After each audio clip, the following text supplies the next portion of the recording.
In the year 2000, a 29-year-old woman sat in her apartment in Atlanta, Georgia, holding a pair of scissors. She had just spent 7 years selling fax machines door to door in the scorching Florida heat. She had $5,000 in her savings account, no business degree, no fashion experience, no investors waiting in line. What she did have was a simple idea that would change everything. Today, that woman is Sara Blakely, founder of Spanx, and her company is worth $1.2 billion. This is the true story of how one frustrating moment getting dressed for a party turned into one of the most successful entrepreneurial journeys in American history. Every number you're about to hear is real. Every obstacle she faced actually happened. And the method she used to build her empire broke every rule in the business playbook. Let's go back to 1998. Sara Blakely was 27 years old, living in Atlanta, working as a national sales trainer for an office supply company called Donka.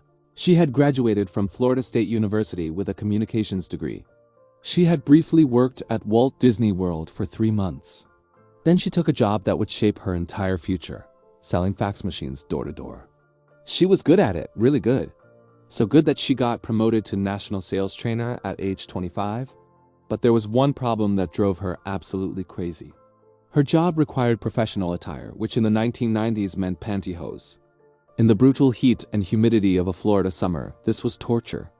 She liked how the control-top pantyhose made her look slimmer and eliminated visible panty lines. But the seamed toes looked ridiculous with her open-toed shoes. So Sara did what anyone would do. She grabbed a pair of scissors and cut off the feet. The problem? The pantyhose rolled up her legs. But something clicked in her mind. She had just identified a gap in the market. Then came the party that changed everything. Sara wanted to wear a pair of white pants that had been hanging in her closet for months. She needed a smooth silhouette without the bulk of traditional shapewear. She needed something that wouldn't show lines, something comfortable. She grabbed those same control-top pantyhose, cut off the feet, and put them on. When she looked in the mirror, she saw the future. As Sara herself would later say during a Fortune interview, "I wanted my clothes to fit better. And so my own butt was the inspiration." Right there, in that moment of pure necessity, Spanx was born. Most entrepreneurs would have started by pitching investors, building a business plan, hiring a team. Sara Blakely did none of that. She had $5,000 in her savings account. That was her entire budget. Her complete runway, her only shot. For the next 2 years, Sara worked her day job at Donka and dedicated every single night to building Spanx. She researched fabric types. She studied patents. She designed her trademark. She even wrote her own patent application to save money on legal fees. She bought the trademark Spanx on the USPTO website for $150. Why Spanx with an X? Because Sara had read that the most successful products often had the letter K in their name, like Kodak and Coca-Cola. But here's where it got really hard. Most hosiery manufacturing in the United States happened in North Carolina. Sara drove to North Carolina to pitch her idea to factory after factory. She was turned down again and again and again. The male executives didn't understand what she was trying to create. They couldn't see the problem she was solving because they'd never experienced it. Sara returned to Atlanta defeated. 2 weeks later, her phone rang. It was one of the mill owners from North Carolina. He told Sara he had gone home and explained her idea to his daughters. His daughters immediately understood it. Not only understood it, they thought it was brilliant. He called Sara back and said, "I want to help make your crazy idea." It took 1 full year to create the first Spanx prototype. Sara now had a product, but she needed retailers. She called the buyer at Neiman Marcus headquarters in Dallas and requested a meeting. She bought her own plane ticket from Atlanta to Dallas. She had exactly 10 minutes to make her pitch. But Sara Blakely didn't just talk about her product. She asked the buyer if she could use the ladies' restroom. Inside that bathroom, Sara changed into her Spanx in front of the Neiman Marcus buyer. She showed her the before, then she showed her the after. The buyer immediately saw the transformation. She said, "Oh, I get it. It's brilliant. And I'm going to put it in 7 stores."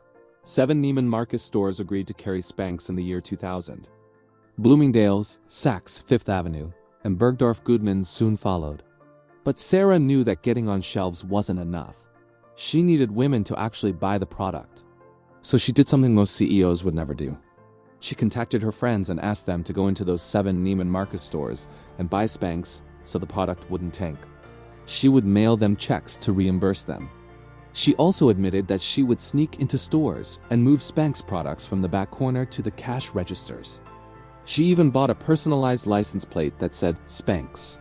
Women would follow her car home asking for free samples. These weren't traditional marketing strategies. They were the desperate, creative tactics of an entrepreneur with no other options. In November 2000, Sara sent a basket of Spanx products to the Oprah Winfrey Show. She included a handwritten note explaining what she was trying to build and how much Oprah had inspired her. She asked Oprah to just try the product. That was it. No aggressive sales pitch. Just a genuine request. Oprah tried them. And in November 2000, Oprah Winfrey named Spanx one of her favorite things. The impact was instantaneous and massive. Sales skyrocketed. The phone wouldn't stop ringing. Orders flooded in. Sara quit her job at Danka and worked on Spanx full-time.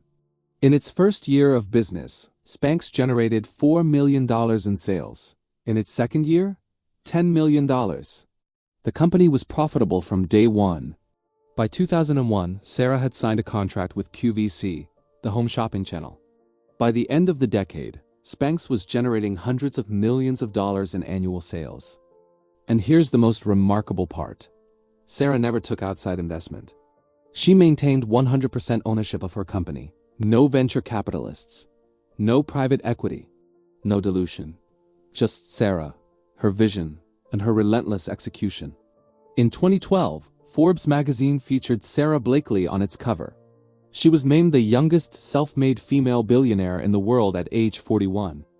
The company she started with $5,000 was now valued at $1 billion. Forbes wrote, "Today Spanx is to slimming undergarments what Kleenex is to tissues." Sara had expanded the product line beyond footless pantyhose. Spanx now included brass, leggings, bodysuits, activewear, and even denim. She had grown the company without a single advertisement for years. Her marketing strategy? Word of mouth. Personal appearances. Authentic storytelling. In 2015, Sara and her husband, Jesse Itzler, joined a group led by Tony Ressler that purchased the Atlanta Hawks for $850 million. She had become not just a successful entrepreneur, but a serious investor and philanthropist. For 20 years, people asked Sara, "When will you sell Spanx?" For 20 years, she gave the same answer. "I'll just know." In October 2021, that day arrived. The Blackstone Group acquired a majority stake in Spanx for $1.2 billion. Sara retained her position as executive chairwoman. Forbes estimated her personal net worth after the deal at $1.3 billion. But here's what Sara did next that showed her true character. To celebrate the transaction, she gave each of her 750 employees $10,000 in cash.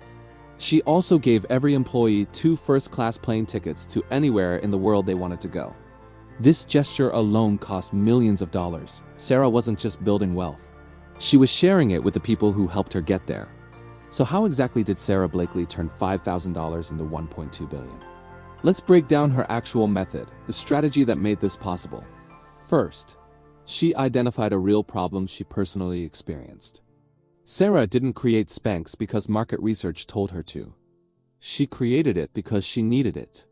Second, she bootstrapped with brutal discipline. $5,000. That's all she used. No investors meant no one could tell her what to do. Third, she did everything herself in the beginning. She wrote her own patent. She designed her own packaging. She was her own model. Fourth, she leveraged unconventional tactics. Changing in a bathroom to pitch a buyer. Paying friends to buy her product. Moving merchandise herself. Fifth, she understood the power of influential endorsement. Getting Spanx on Oprah's favorite things wasn't luck. It was Sara taking the risk to reach out. Sixth, she maintained ownership and control. By never taking outside money, Sara kept 100% equity and made all strategic decisions. Seventh, she built a company culture centered on empowerment. Sara hired for culture fit over talent. She created a workplace where people genuinely wanted to succeed. Eighth, she reinvested profits back into the business.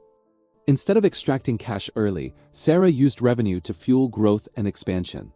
And finally, she knew when to scale through partnership. Selling to Blackstone in 2021 wasn't an exit, it was a growth move to take Spanx even further. Let's look at the actual financial trajectory of Spanx, because these numbers tell the real story. Year 2000. Company launches with $5,000. Year 2000. $4 million in first-year sales. Year 2001. $10 million in sales. Year 2012. Company valued at $1 billion. Year 2021. Blackstone acquires majority stake. Company valued at $1.2 billion.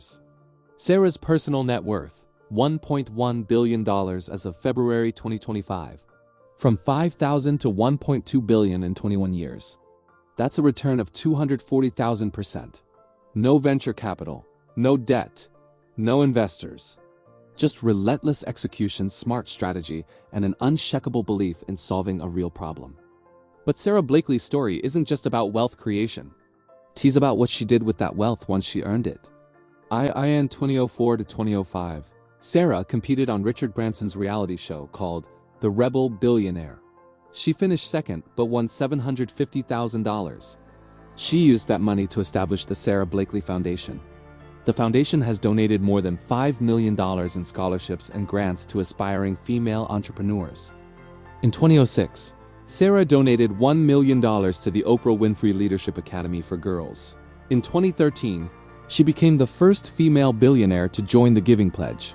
The Giving Pledge, founded by Bill Gates and Warren Buffett, asks the world's wealthiest people to donate at least half their wealth to charity. In 2020, during the coronavirus pandemic, Sara pledged $5 million to support female-run small businesses. Sara once wrote, 20 years ago, I started Spanx with $5,000 in savings, and I see this as a time to pay it forward. She understands that entrepreneurship isn't just about making money. It's about making impact. Sara Blakely's journey from selling fax machines to building a billion-dollar empire proves something powerful. You don't need a fancy degree from Harvard Business School. You don't need venture capital or a Silicon Valley network. You don't need to be born into wealth or have insider connections. What you need is simpler than that, but much harder to execute. You need to identify a real problem. You need to be willing to work on your idea while everyone else sleeps. You need to be resourceful with limited resources. You need to be brave enough to pitch your vision, even when you're terrified. You need to maintain ownership of your dream. And you need to know when to scale and when to share your success. Sara Blakely started with $5,000, a pair of scissors, and pure determination. 21 years later, her company was worth $1.2 billion. Every number in this story is true. Every obstacle she faced actually happened.